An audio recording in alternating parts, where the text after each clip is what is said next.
કોઈ દિવસ નક્કી નહીં ને તો આપણે વાવણીને આગલે દી ગાંજીવામૃત ભેજમાં છટાય.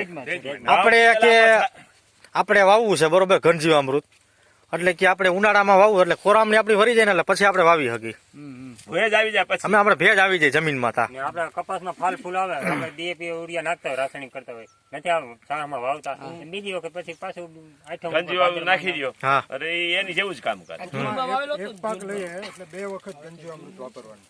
એક પાયાના અને 7 તારીખે આપણે સાપકા ને ફૂલ કેવું આવે ને ત્યારે એટલે આમાં પછી કઈ માવજત ખાતર ખાતર તરીકે બીજી જરૂર નથી. પછી જીવામૃત ને ઘન જીવામૃત પેલા પાયાના ખાતર. એને જીવામૃત બનાવવાની આળસ થતી હોય એમને આ સહેલો ઉપાય છે. હા બરાબર.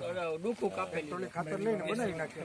હા તો એને તો તરત મગજમાં વાત થઈ. આપણે ઉનાળામાં આપણે વાવવું હોય કે એટલે આપણે કોરામણી વરી જાય ને પછી આપણે વાવવાનું ગમે ત્યારે. કોળામણ એટલે ભેજ આવી આ ભેજ આવી જાય. પ્રમાણ પણ બહુ ઓછું છે. 1 વીઘોએ 100 કિલો જ વાપરવાનું.